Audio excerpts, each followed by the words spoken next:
هل هي نهاية الرحلة قبل أن تبدأ؟ بينما يستعد العالم لمونديال 2026 تشتعل النيران داخل بيت المنتخب السعودي. اتحاد الكرة ينفي والصحافة الفرنسية تؤكد هيرفي رينارد يطلب الرحيل. فما هي القصة الحقيقية خلف شعور الثعلب بعدم الاستقرار؟ وهل نراه على مقاعد بدلاء منتخب غانا في الصيف المقبل؟ الانهيار الودي، شرارة الأزمة.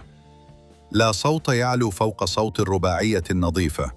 الهزيمة الصادمة أمام المنتخب المصري في التوقف الدولي الحالي لم تكن مجرد مباراة ودية، بل كانت الزلزال الذي هز ثقة الجماهير. ولم يكد الفريق يستفيق حتى جاءت خسارة أخرى أمام صربيا بنتيجة 2-1 على أرض الخصم. نتائج جعلت الكثيرين يتساءلون: هل هذا هو الأخضر الذي قهر الأرجنتين قبل عامين؟ الموقف الرسمي: تمسك أم تجميل للواقع؟ أمام هذه الضغوط لم يقف الاتحاد السعودي مكتوف الأيدي.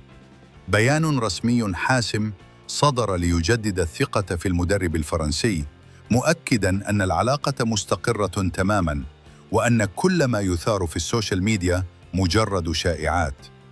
الاتحاد يراهن على الاستقرار لضمان ظهور مشرف في المحفل العالمي.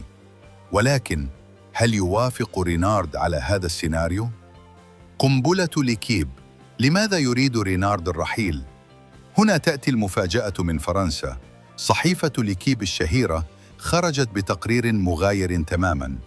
رينارد ليس سعيداً، بل وطلب رسمياً إنهاء تعاقده وينتظر رد ياسر المسحل. لكن لماذا؟ السبب ليس فقط النتائج الودية. رينارد يشعر أن الأدوات تغيرت.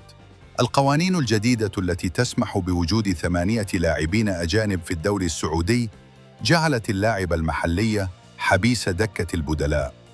الفرنسي يؤمن أن مجموعته الحالية تفتقد للجاهزية البدنية، وبأنه لا يجد نفس الروح أو الإمكانيات التي امتلكها في قطر 2022. الوجهة القادمة: النجوم السوداء تنادي. إذا رحل رينارد فلن يجلس في منزله طويلاً. التقارير تشير إلى أن منتخب غانا يضعه كخيار أول لخلافة أوتو أدو. فكرة العودة لإفريقيا تداعب خيال رينارد الذي صنع مجده هناك مع زامبيا وكوت ديفوار والمغرب. التواجد في المونديال للمرة الثالثة توالياً مع 3 منتخبات مختلفة هو تحد لا يمكن للثعلب أن يرفضه. ماذا لو رحل؟ البدلاء الكبار: في حال وافق الاتحاد السعودي على طلب رينارد، تبرز أسماء كبرى من داخل دوري روشن لتولي المهمة بشكل مؤقت أو دائم. هل نرى جورج جيسوس مدرب النصر يقود الأخضر؟ أم يستعين الاتحاد بخبرة سيموني إنزاغي مدرب الهلال؟ أو ربما الشباب والطموح مع يايسله مدرب الأهلي؟ بين تأكيدات الاتحاد وشكوك المدرب، يبقى مستقبل المنتخب السعودي معلقاً بين الاستقرار أو التغيير الجذري قبل شهور قليلة من المونديال.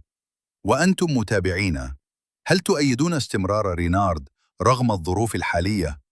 أم أن التغيير بمدرب من داخل الدوري هو الحل الأمثل؟